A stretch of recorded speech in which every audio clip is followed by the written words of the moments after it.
Senhor, a palavra rema para as nossas vidas, meu Deus. Pai, capacita o teu servo mais uma vez, que ele diminua e o Senhor cresça, meu Deus. Que o teu Espírito tem total liberdade na vida dele, para trazer a palavra e trazer aos lábios dele tudo que o Senhor quer falar aos nossos corações. Pai, em nome do Senhor Jesus, eu também te peço que o roubador de semente, o roubador de atenção, meu Pai, que o celular, que nada venha tirar a atenção do teu povo, e que a semente ela venha ser plantada em uma boa terra, Senhor. Pai, em nome de Jesus eu te peço que possamos receber a tua palavra, meu Senhor, conforme o teu querer ao nosso coração, Senhor. Pai, que o teu ser esteja na dispensação do teu Espírito nesta manhã. Usa-o poderosamente, meu Pai. Em nome do Pai, do Filho e do Santo Espírito de Deus. E a igreja diz: amém. Glória a Deus. Glória a Deus. Cumprimento o povo de Deus com a doce paz do Senhor Jesus Cristo. Amém? Amém. Pode se assentar, igreja.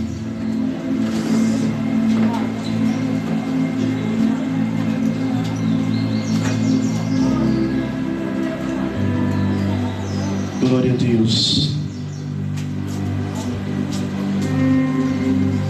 Aleluia. Peço à igreja que abra a sua Bíblia no livro de Salmos.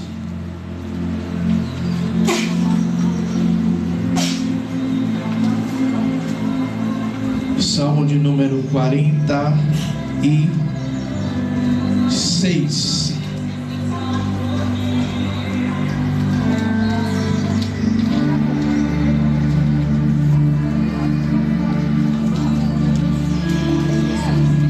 Eu gostaria de fazer uma pergunta à igreja.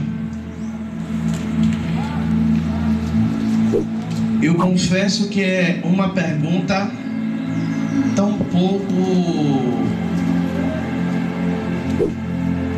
pouco ousada. Vocês podem até, quando eu fizer a pergunta, vocês podem até dizer: pastor, o senhor está duvidando da minha fé? O senhor está duvidando da minha crença? Antes de a gente ler, você confia em Deus?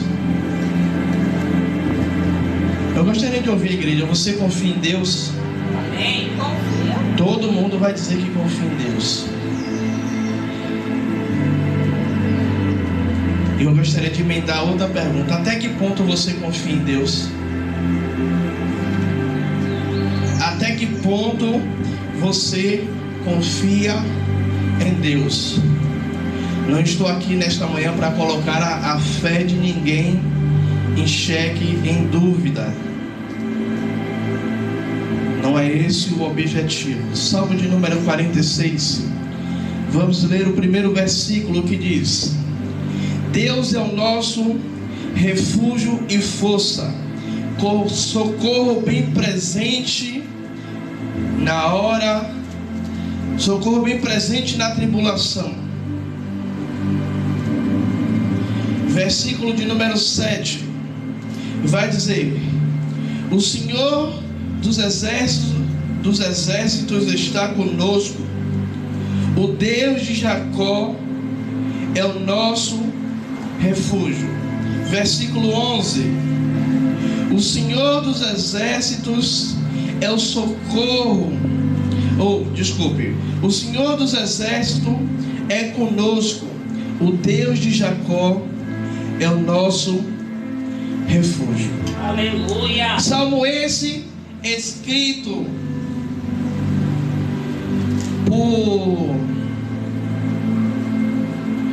por um dos filhos de Coré,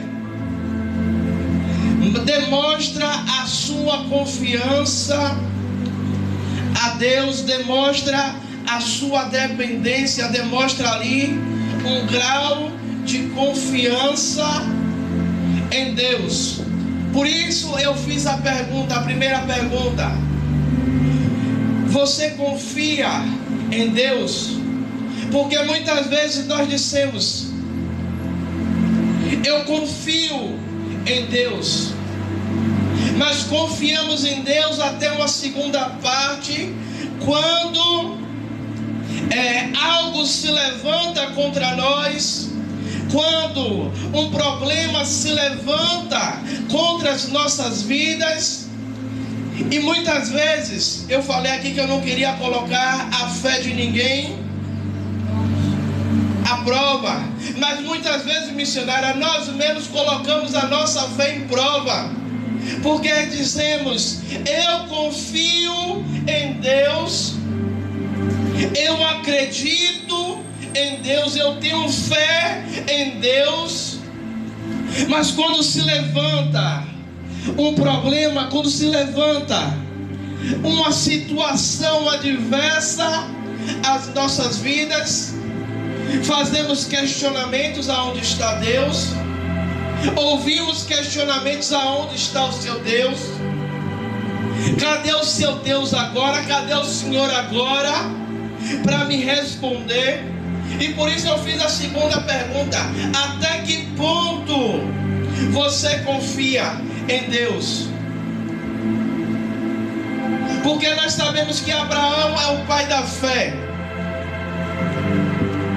Será que algum de nós aqui faria a mesma coisa que Abraão fez quando ouviu a voz de Deus? Abraão ouviu a voz de Deus pela primeira vez. Todos nós sabemos que Abraão vivia em uma terra pagã, vivia em uma terra de idólatras. Abraão simplesmente ele ouve e sai. Hoje a gente tem um auxílio no celular do Google Maps, né? Tem um GPS aí chamado Waze, que diz que é um dos melhores, que dá a direção correta. Mas será que estamos ao ponto, missionário, de confiar tanto em Deus, ao ponto de ouvir Ele falar: sai do meio da sua parentela e vai para a terra onde eu te mostrarei? A primeira coisa nossa é: Senhor, por quê? O Senhor quer me tirar do meio da minha parentela? Por quê? O Senhor está querendo me tirar do meio da minha esposa, tirar do meio da minha mãe, dos meus pais, e querer me levar para uma terra onde eu não conheço?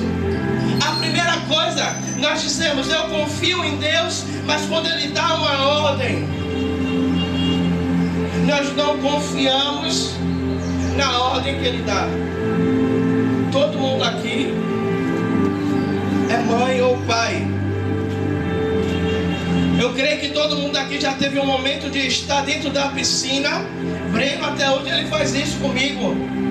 Tem um batente aqui no fundo, de vez em quando ele vem e diz: meu pai, me segura. E às vezes eu não estou nem esperando, ele se joga desse tamanho na piscina. De vez em quando ele vinha correndo de lá para cá e pulava, porque ele confiava que eu ou Rosânia iria segurar ele. Ou seja, até que ponto ele confiava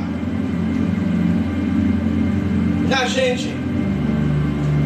O ponto de fé, de confiança dele ia além, porque ele sabia, sabe de uma coisa: olha, ainda que eu caia e comece a me afogar, um dos dois vai estar ali para me segurar, um dos dois vai estar ali para me socorrer, um dos dois vai estar ali para ser o meu auxílio, vai ser o meu refúgio. Refúgio, quando a gente fala de refúgio, refúgio é um lugar de esconderijo. Aonde? Na guerra missionária, quando montava um acampamento ali, sempre tinha um lugar de refúgio, um lugar de esconderijo, para que quando o inimigo viesse, eles tinham para onde correr, eles tinham para onde se segurar. E lugar de refúgio quer dizer um lugar de segurança. Muitas vezes, quando se levanta algo, corremos para tudo que é lugar, menos para um lugar de refúgio e segurança. Aqui o salmista ele diz que o Senhor é refúgio. Ou seja, ele está dizendo: ainda que o inimigo se levante e eu não tenha capacidade de enfrentá-lo e vencê-lo, eu tenho para onde correr e eu tenho aonde estar seguro. Aleluia! E muitas vezes colocamos a nossa fé em xeque. Dizemos, eu confio. Eu estava até conversando com a missionária ontem. Tem um louvor de Davi Sasser que diz: eu confio em ti, nada poderá me afastar. Mentira. Me perdoe, eu não vou ser hipócrita. Eu até louvo esse hino, mas quando o negócio aperta, quando o parafuso começa a apertar, eu não corro, ou eu demoro de correr para aquele que realmente eu digo que é o meu refúgio, socorro bem presente na hora da angústia.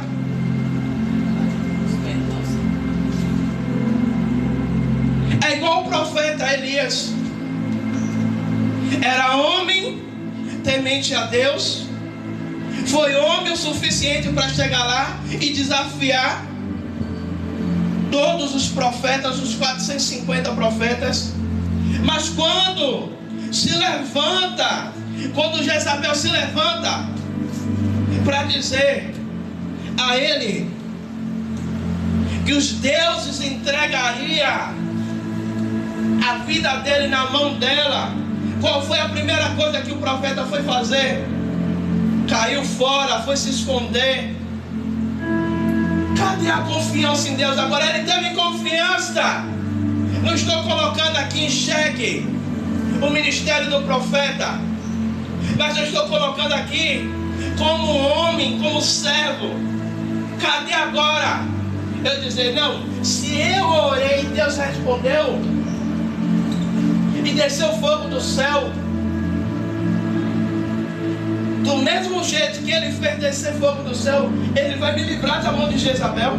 Verdade, Deus. Ainda dentro da caverna foi querer questionar de Deus. É porque sobrou só eu?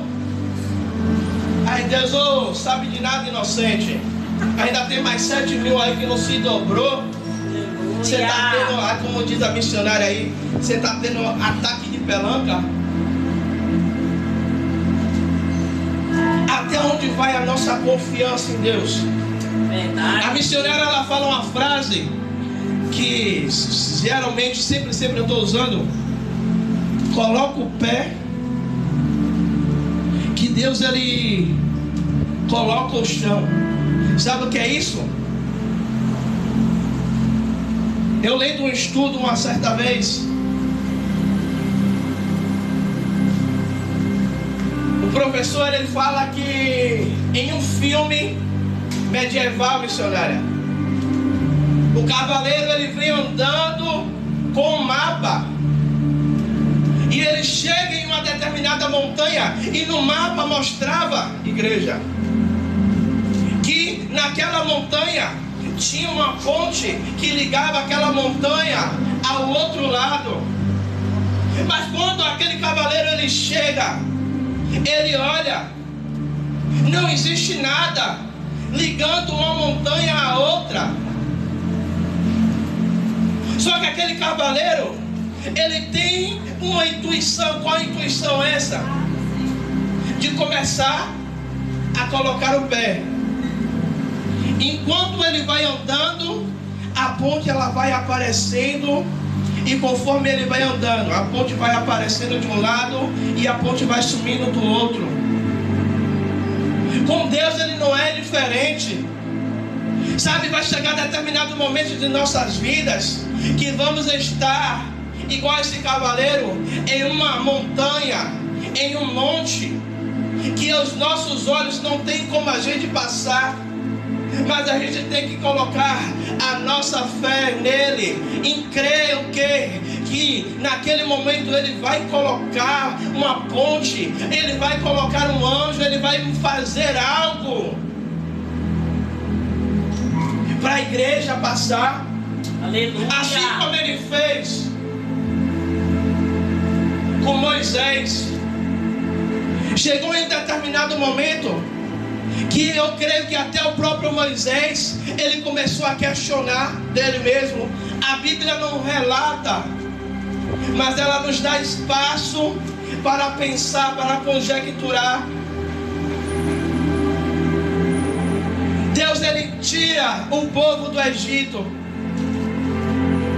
e chega diante do Mar Vermelho. Moisés começa a orar. E sabe o que é que acontece? Muitas vezes é a hora, missionária, de a gente colocar a nossa fé em ação. Eu não estou dizendo que a gente deve parar de orar, mas tem determinados momentos que Deus não quer mais que a gente ore, que a gente tenha uma ação. Sabe, como eu digo sempre, oração é orar mais ação. Você já orou, você já apresentou a Deus, agora é a hora de você tomar uma atitude, de você crer. Aleluia! E aí Deus, ele chega até Moisés: Moisés, por que clama a mim? Eu já fiz tudo o que tinha que fazer. Você está clamando a mim por quê? Olha, é hora de marchar. É hora de você exercer a sua fé. Aleluia!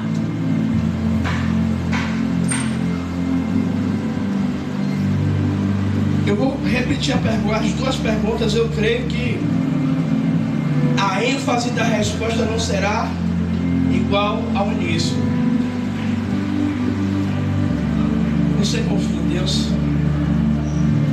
Amém. E até que ponto você está confiando nele? Até que ponto a sua confiança está em Deus?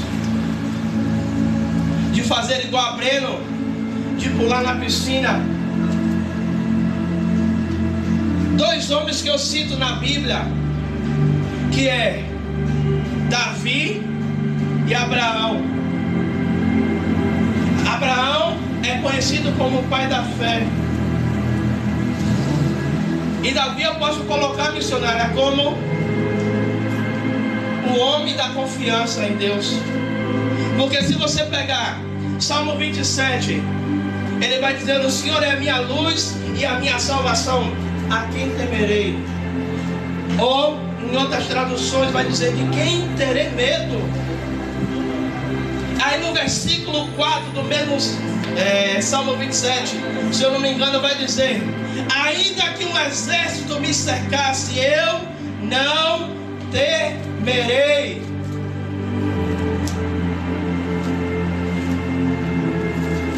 O Salmo vai dizer, se eu não me engano é o 23: ainda que eu ande pelo vale da sombra da morte, não temerei mal algum. Sabe o que é o vale da sombra da morte?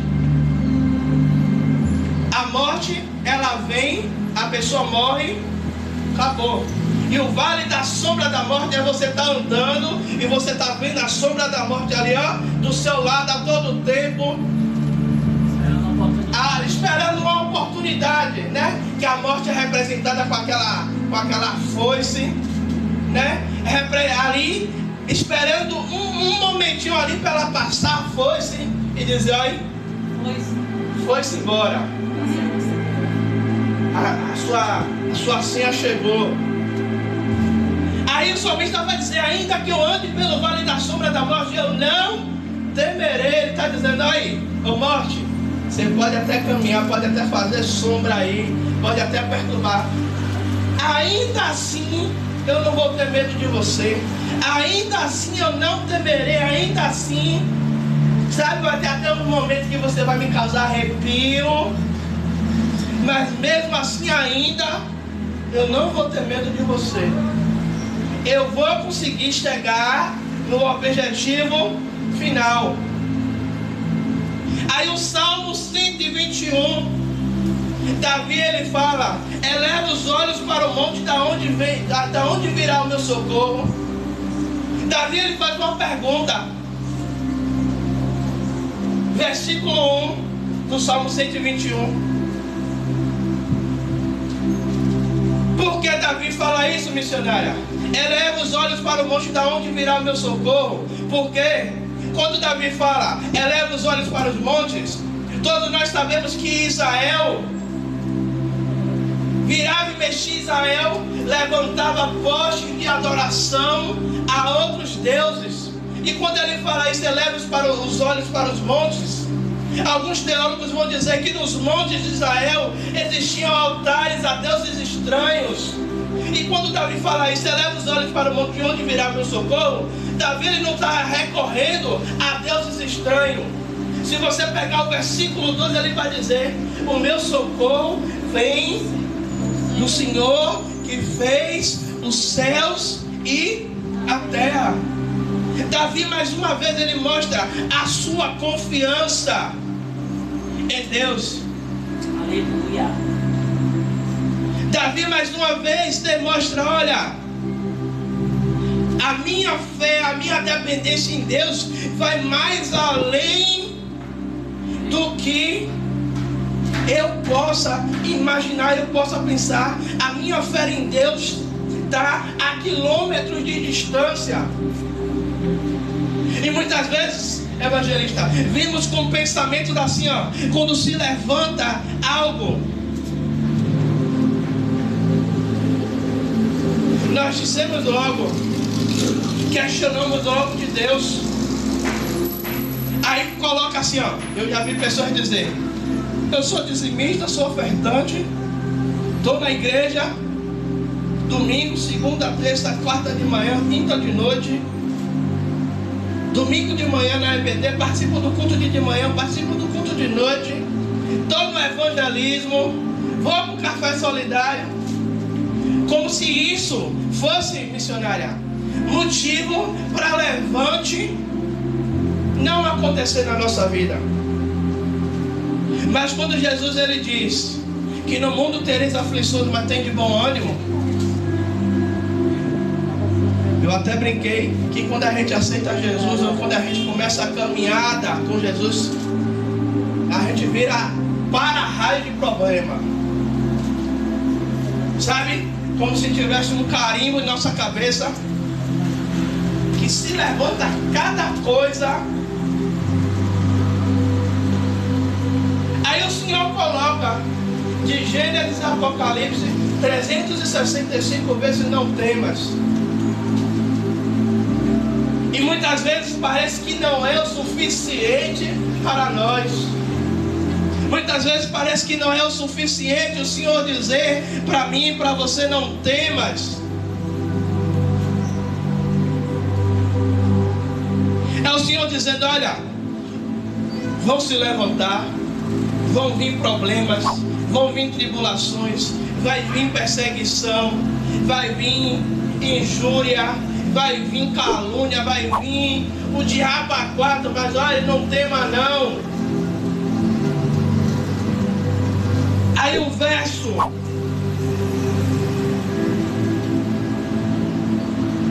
o verso 10 vai dizer: aquietai-vos e sabeis que eu sou Deus. Sabe o que é Deus dizendo isso? Sabe o que é que Deus está dizendo? Ei, eu estou no controle de todas as coisas. Ainda que não pareça que eu esteja no controle de todas as coisas, igreja. Ainda que a gente não consiga olhar com os olhos da fé, assim como, ai minha bênção, assim como os discípulos naquele momento, eles se levantam e Jesus convida eles: passemos para o outro lado. Jesus ele está dizendo: olha, passem para o outro lado. Ele está fazendo um convite dizendo: passemos. Ou seja, Jesus está dizendo: eu vou passar por vocês. Aleluia! Eu vou estar no barco. Só que a Bíblia vai dizer que no meio do mar se levanta uma tempestade. Eram discípulos, tinham visto milagres, mas no momento que se levanta a adversidade, se apavoram. perdem a fé, esquecem daquele que fez coxo andar, cego enxergar.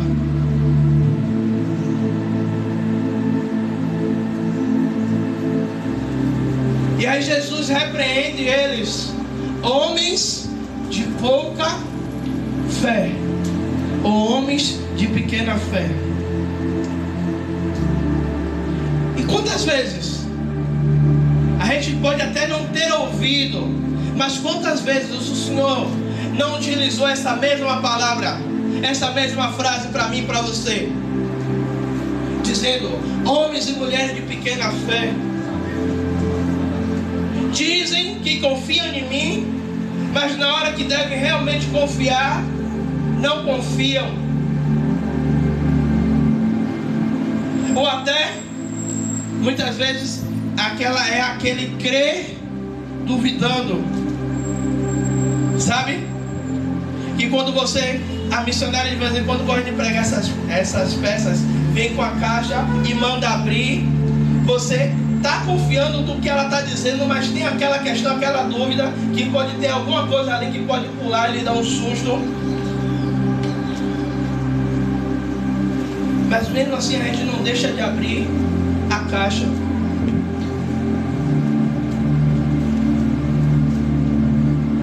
Pedro, ele vê Jesus andando sobre as águas e ele diz: Senhor, se é o Senhor, deixa eu ir. Pedro até anda, dá alguns passos, mas no meio do caminho, Pedro, ele olha para as diversidades, ele olha para os problemas e começa a afundar. É assim com a gente. A gente fala: Senhor, se o Senhor dá um negócio, me faz ir. Aí Deus diz: não temas. Aleluia. Aí o Senhor faz igual fez com Josué. A Bíblia não fala, não relata, missionária, o tempo de luto que Josué ficou pela morte de Moisés.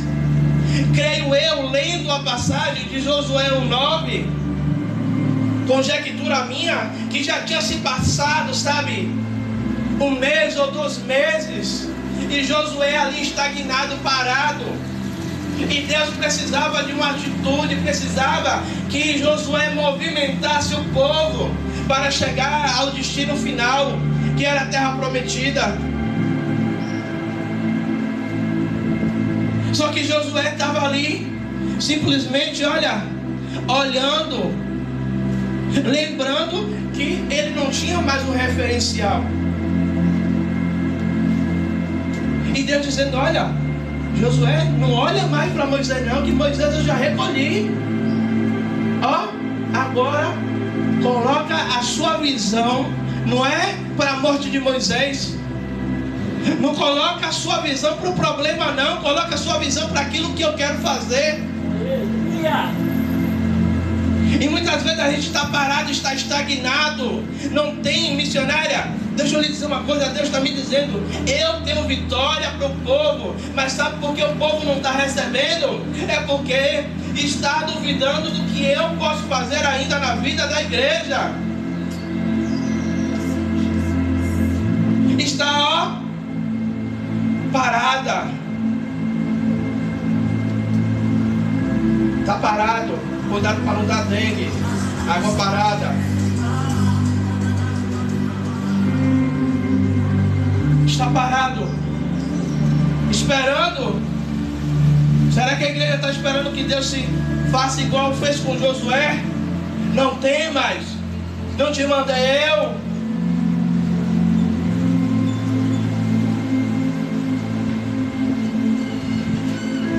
Aí Isaías vai dizer que ainda que houvesse dia, eu sou, agindo eu, quem impedirá?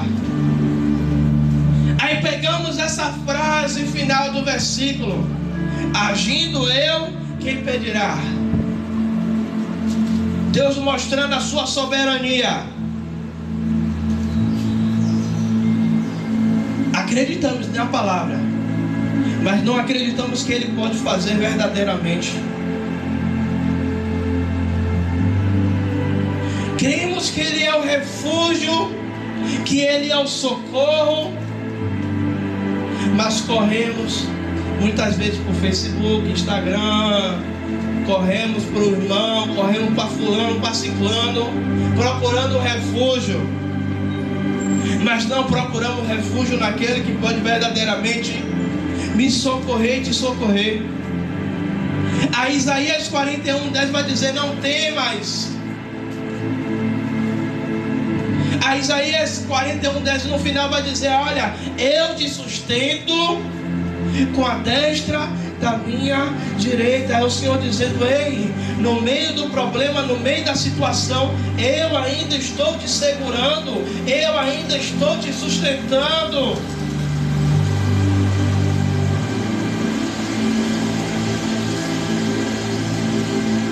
O medo é uma arma que o inimigo utiliza. Já estou terminando. O medo, missionário, é uma arma que o inimigo tem usado hoje para parar a igreja. Antes, o inimigo colocava o pecado, e em algumas denominações tinha um culto de exclusão, que quando aquela pessoa pecava, pegava aquela pessoa, colocava diante da igreja e excluía aquela pessoa. Só que o inimigo estava vendo que tinha um culto de exclusão, a igreja continuava o quê? Pura. Só que aí agora o inimigo ele vem a cada dia procurando armas para tentar parar a igreja. E qual é a arma que ele tem utilizado hoje no meio da igreja? Além do pecado, o medo. Depois vocês em casa vocês vão ler 1 Samuel capítulo 17. Preguei essa semana sobre isso. Israel sai para a peleja contra, esqueci o nome agora, misericórdia, os filisteus. E a palavra vai dizer que o povo ficou 40 dias e 40 noites, evangelistas, parados, com medo de um homem só. Porque eles olharam o quê? O tamanho. Eles maximizaram. Eles dobraram o tamanho do problema, chamado Golias. Ou seja, a gente diz que confia em Deus, mas quando vê o tamanho do problema, nós agigantamos o problema. Colocamos, às vezes, o problema é do tamanho de uma formiga, mas a gente coloca, missionário, o problema em uma luneta, a gente coloca o problema numa tela multimídia, sabe? E aumentamos, dobramos o tamanho do problema. Deus ele só queria uma atitude do povo, de um valente que se levantasse ali no meio daquela situação. Aí lembramos do jejum de Daniel, para a gente finalizar. A gente olha e diz que o jejum de Daniel durou 21 dias. Mas a palavra vai dizer que o anjo, ele vem a Daniel e diz: olha, eu ouvi a sua oração desde o primeiro dia. Mas a atitude de fé de Daniel, sabe qual foi? Eu vou fazer o jejum e só vou parar quando o Senhor me responder. Aleluia. E é aquela pergunta que eu fiz: até que ponto você confia em Deus? Daniel, ele vai pro tudo ou nada. Olha Deus, como o pastor Luciano subirá a falar: olha, eu vou dificultar para o Senhor o máximo que eu puder. Ó Deus, eu vou jejuar, E só vou acabar o jejum quando o Senhor me responder. Eu creio que alguém já teve uma loucura dessa. Deus, eu vou passar o dia todo de jejum. No jejum, vou torrar no jejum. Mas daí a cabeça começar a doer. Ai, o jejum está me fazendo mal. Tá dando. Ai, dia primeiro do ano, estava aqui dentro da igreja, eu, a evangelista e a missionária, 12 horas de jejum. Só vinha na cabeça a coxinha, já estava vendo bicho já dentro da igreja. Churrasco do lado, o povo comendo carne aqui. Estava sentindo até o cheiro da gordura batendo na brasa. Mas valeu a pena. Valeu a pena porque quando terminou o corpo estava cansado, mas o espírito estava fortalecido. E a gente começou a já sentir o sobrenatural de Deus. Sentiu mais ainda. Era Deus dizendo: olha, vocês estão sentindo só um pouquinho do que eu posso derramar sobre a vida de vocês. Aleluia. Até que ponto está a nossa confiança em Deus? De dizer: Senhor, eu vou jejuar tantos dias.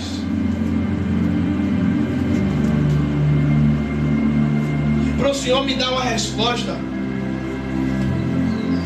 Senhor, eu confio no que o Senhor vai fazer.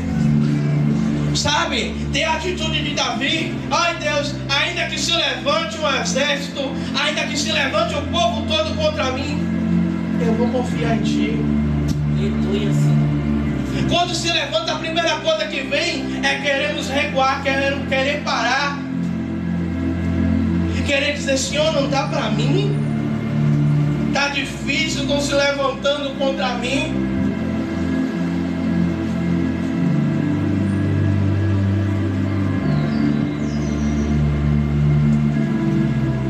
Aí eu lembro daquele filme que eu e a missionária assistiu.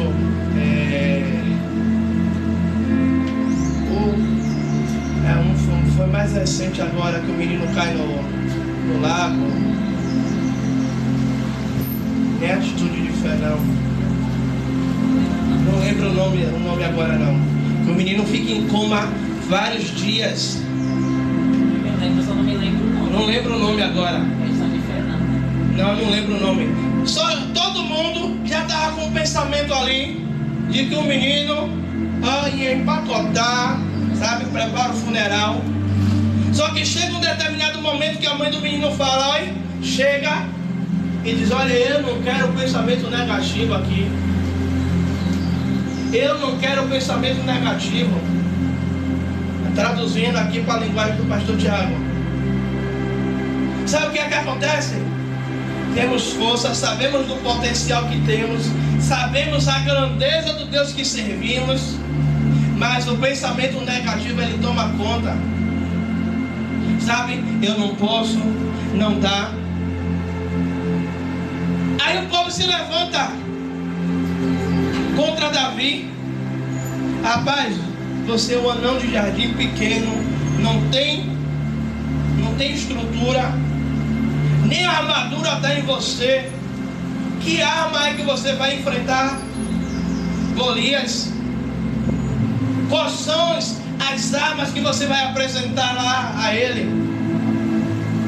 Ele tinha uma arma poderosa na mão dele, que era a fé no Todo-Poderoso, a fé em Deus, a fé em que Deus ele poderia entregar o adversário na mão dele. Sabe, o que Deus precisa de mim e de você é atitude. A gente tem uma pedrinha, sabe, se colocar na posição e dizer: Deus, eu tenho uma pedrinha, mas eu sei que essa pedrinha aqui, quando eu rumar, vai ser como uma bala de canhão que vai bater e vai destruir.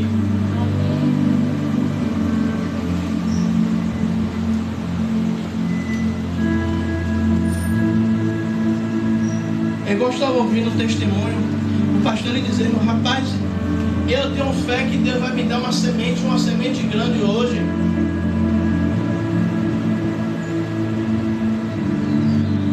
esposa pergunta: você crê? Ele: eu creio. E quando chega que ele recebe a oferta, nem ele estava acreditando no tamanho do maço que deram a ele. Ou seja, ele creu que Deus iria dar a ele, porque ele tinha um propósito, e Deus deu a ele. Temos um propósito, mas não temos a fé de crer que Deus, Ele pode fazer em meio em seu favor.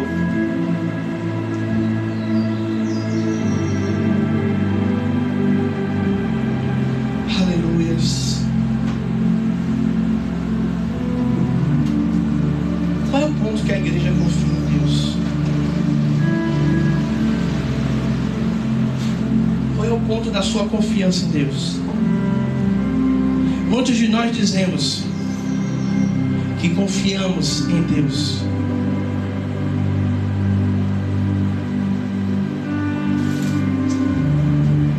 mas quando se levantam as dificuldades, deixamos a nossa confiança de lado, damos espaço ao medo e também damos espaço, muitas vezes, à incredulidade.